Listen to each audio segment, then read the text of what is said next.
Всем привет! С вами Валерия. Добро пожаловать в мой волшебный творческий мир. Сегодня мы с вами будем декорировать бутылку. Подобный мастер-класс я уже делала ранее в формате фототекст. Теперь решила перевести его в видеорежим. Идея работы авторская. Материалы для работы: шпагат, мешковина, ножницы, ручка, тонкий картон, термопистолет, кисточка, полимерный клей, акриловые краски, файл, бумага, а также стразы. Приступаем к работе. Бутылку очищаем от этикеток и обезжириваем. Для обезжиривания я использую обычное средство для снятия лака.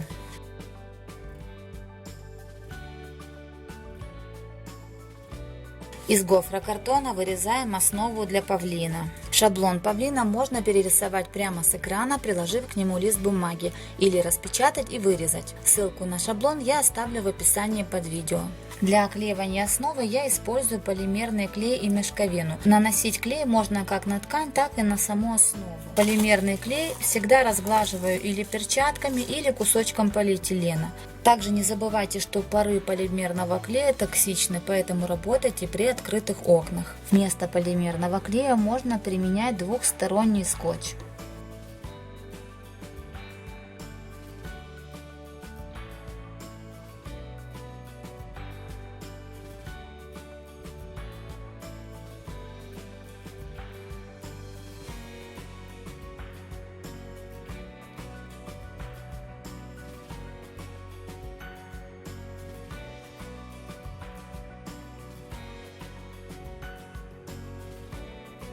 Стык ткани будет находиться на лицевой части, так как он будет полностью скрыт под птицей.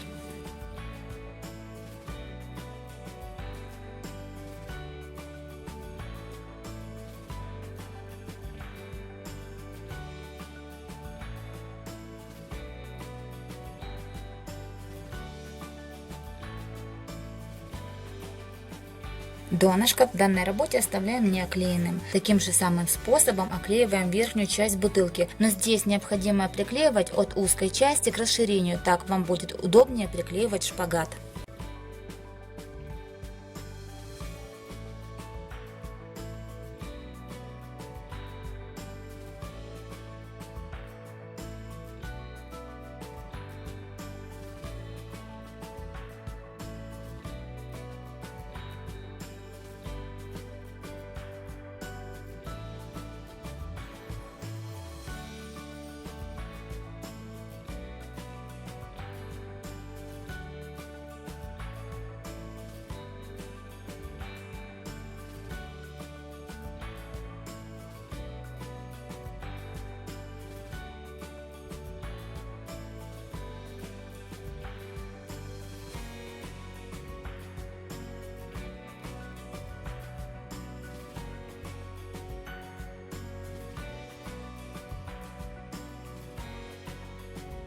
Для дальнейшей работы нам понадобится полимерный клей, который необходимо перелить в маленький мягкий тюбик с узким носиком, а также файл, бумага, шаблоны и различные нитки.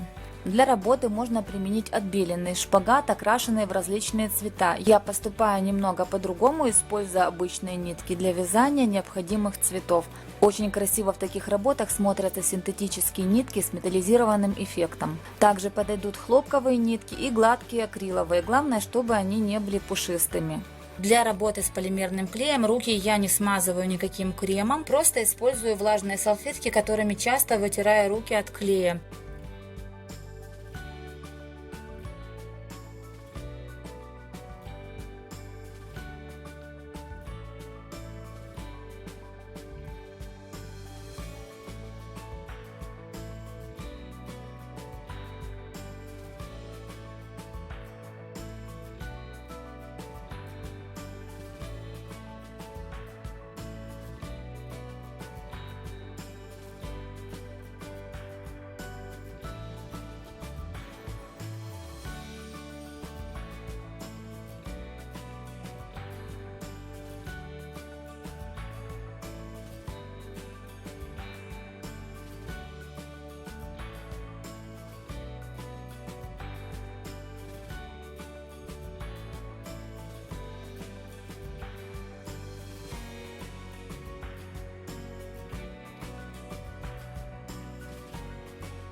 перышки на голове у павлина можно сделать отдельно, так же, как мы делали перья для хвоста. А можно сделать так же, как и я, сразу приклеивать на основу. Тут без разницы, уже как вам удобнее.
Далее работу можно дополнить стразами, но это, конечно же, на ваше усмотрение.